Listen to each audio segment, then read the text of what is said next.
अगर हम O R और एस वाली ट्राइंगल देखें तो ओ आर की वैल्यू हमारे पास आएगी आर साइन थीटा, जो कि हमने इसके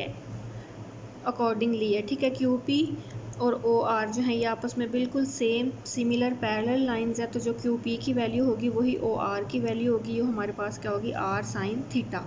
तो यहाँ पे हाइपोटेनस क्या बन जाएगा आर साइन थीटा। ये परपेंडिकुलर है, ये किस डायरेक्शन में है वाई डायरेक्शन में, तो इस परपेंडिकुलर की वैल्यू हमारे पास बन जाएगी वाई, और ये हमारे पास बनेगी बेस की वैल्यू हमारे पास क्या होगी एक्स, क्योंकि ये है एक्स कंपोनेंट डायरेक्शन में। तो अगर इस ट्राइंगल को हम अगेन ड्रॉ करें सिंप्लीफाई करके, तो ये हमारे पास इस तरह बनेगी। बेस हमारे पास x हो जाएगी, हाइपोटेनस हमारे पास r साइन थीटा हो जाएगा, और परपेंडिकुलर हो जाएगा हमारे पास y। यहाँ पे जो है इसकी लॉजिकल रीजनिंग भी मैंने अगेन बता दिया कि आपका क्यू पी ओ एस और ये सब चीज़ें जो है वो किस तरह एक दूसरे के इक्वल आई हैं। ठीक है, तो इस ट्राइंगल को यूज़ करते हुए अगर हम लिखें base over hypotenuse cos of phi, base की वैल्यू हमारे पास x है, हाइपोटेनस की वैल्यू आर साइन थीटा है, आर साइन थीटा इस साइड पे आके मल्टीप्लाई आ जाएगा, तो x हमारे पास आ जाएगा r sine theta cos phi. ये है कि अगर आपको आर थीटा फाई पता हो, ठीक है, उसकी वैल्यू गिवन हो, तो उससे आप x जो है वो फाइंड आउट कर सकते हैं। इसी तरह अगेन इस ट्राइंगल में देखें perpendicular over hypotenuse y over R sine theta, that will be equals to sine of phi. तो perpendicular over hypotenuse will be equals to sine of phi, perpendicular आपके पास क्या है y, हाइपोटेनस की value है are sine theta, इसको दूसरी side पे मल्टीप्लाई करेंगे तो y कंपोनेंट की वैल्यू आ जाएगी y is equals to are sine theta sine phi. z आप ऑलरेडी इस ट्राइंगल से कैलकुलेट कर चुके हैं, तो ये आपके पास तीनों कोऑर्डिनेट सिस्टम का रिलेशन आ गया। x is equals to are sine theta cos phi, y is equals to are sine theta sine phi, z is equals to r cos of theta. अब अगर हमने अदर वे राउंड करना है तो उसी तरह जिस तरह हमने सिलेंड्रिकल कोऑर्डिनेट सिस्टम में किया था कि इन सब का स्क्वायर लेके उसको सम कर लिया, तो x का स्क्वायर क्या आ जाएगा r sine theta cos phi का स्क्वायर, y क्या आ जाएगा r sine theta sine phi का स्क्वायर, और z क्या आ जाएगा आर कॉस थीटा का स्क्वायर। तो ये बनेगा r square sine square theta cos square phi plus are square sine square theta sine square phi plus are square cos square theta.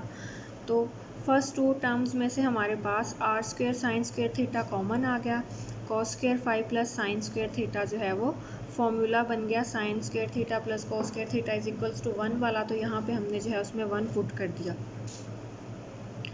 अब आपके पास क्या बचा r square sine square theta plus are square cos square theta, यहाँ से जो है वो आपने आर स्क्वायर कॉमन ले लिया, तो ये आपके पास रह गया sine square theta plus cos square theta, ये अगेन फार्मूला हो गया और ये हो गया इज इक्वल्स टू 1। तो आपके पास रिलेशन क्या बना x square plus y square plus z square is equals to r square, that will be r square is equal to x square plus y square plus z square, and r जब हमने square ख़त्म करना होगा तो दोनों साइडों पे हम ले लेंगे स्क्वायर रूट। ठीक है, ये हमारे पास आ गया रिलेशन r के लिए। अब हमने नेक्स्ट स्टेप में क्या किया, जस्ट x और y का स्क्वायर लेके उसको ऐड कर लिया, तो ये क्या बन गया R square sine square theta cos square phi plus are square sine square theta sine square phi. यहाँ से R square sine square theta common ले लिया, आपके पास cos square phi plus sine square phi रह गया, इसकी वैल्यू आपके पास क्या आ गई है 1। तो x square plus y square is equals to r square sine square theta, दोनों साइडों पे अंडर रूट लिया तो आपके पास क्या बन रह जाएगा r sine theta is equals to x square plus y square, और z की वैल्यू आपके पास ऑलरेडी थी, z is equals to r cos theta, तो z की वैल्यू को हमने जो है वो डिवाइड कर दिया, आर साइन थीटा पे आर कॉस थीटा डिवाइड हो गया और एक्स स्क्वायर वाई स्क्वायर पे z डिवाइड हो गया, तो sine theta over cos theta is equals to tangent theta, tangent theta is equals to x square plus y square under root over z, और theta यहाँ से क्या आ जाएगा tangent inverse x square plus y square over z। ये हमारे पास होगी r और थीटा की वैल्यू। नेक्स्ट फाई की वैल्यू के लिए हम क्या करेंगे, y को x पे डिवाइड कर देंगे, सिंपली r साइन थीटा से r sine theta cancel out हो जाएगा, आपके पास sine of phi over cos of phi रह जाएगा जो किसके इक्वल हो जाएगा टेजेंट फाई के, टेजेंट इन्वर्स ले लेंगे, then phi will be equals to y over x। तो इसका मतलब है कि यहाँ पे अगर आपको एक्स वाई जी पता हो तो आप जो है वो इन रिलेशंस के ज़रिए आर थीटा और फाई जो है वो फाइंड आउट कर सकते हैं।